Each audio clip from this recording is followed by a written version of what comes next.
Bàsicament tenim les modalitats de bloc i boulder, que tot està protegit amb matalàs, i l'escalada en corda sí que tenim un procés bastant llarg de només escalar amb top drop, de que portes la corda des de dalt i si caus quedes penjat de la mateixa corda. Aleshores anem amb un parell automàtic, que és el grigri, que bloqueja sol, i això sí que fem molta èmfasi en que assegurin bé, en que s'assegurin entre ells, en que estiguin concentrats amb el company, estiguin atents. Llavors, doncs, bueno, tot és al seu progrés. Quan ja els veus que estan molt atents, que ja estan prou madurs com per escalar de primer, és quan ensenyem una miqueta el procés d'escalar de primer.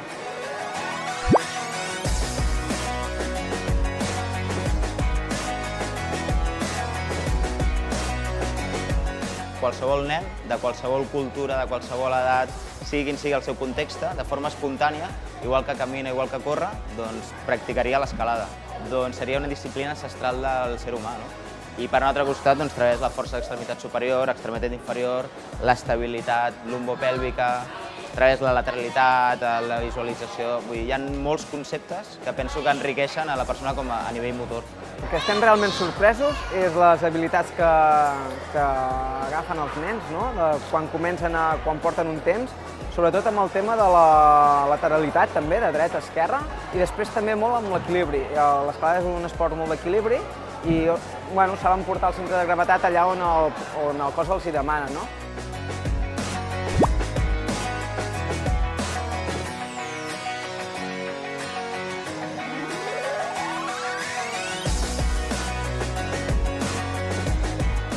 M'agrada perquè fas esport, a part d'això també pots grimpar, també m'agrada molt això, i si et caus, és a dir, és com una sensació aquesta de que caus, però de cop sents una forta estrabada de l'arnès i és molt divertit pujar i aconseguir el teu objectiu.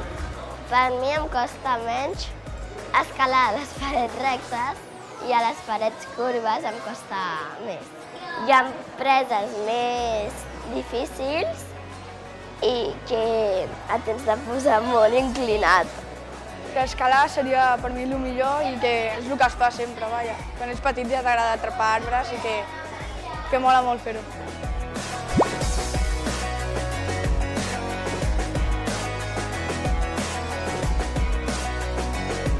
Els nens una cosa que tenen és que són motivats i s'ho passen molt bé, no, pujant. Jo suposo que també els pares sempre, nen, baixa d'aquí, nosaltres, va, puja, no? I llavors això també és que els és divertit, suposo. I això ajuda molt a favor de l'escalada, no? Que s'ho passen bé, també.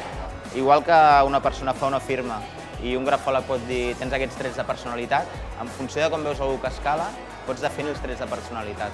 Llavors hi ha gent més poruga, que té una escalada més estàtica, més segura, més quieta, i hi ha gent més espontània, més desparpajo, més llançada, però al mateix temps, de la mateixa forma que pots esbrinar una mica com és aquella persona, a través de l'esport penso que pots d'alguna forma corregir o treballar aspectes personals, que això és molt maco, no?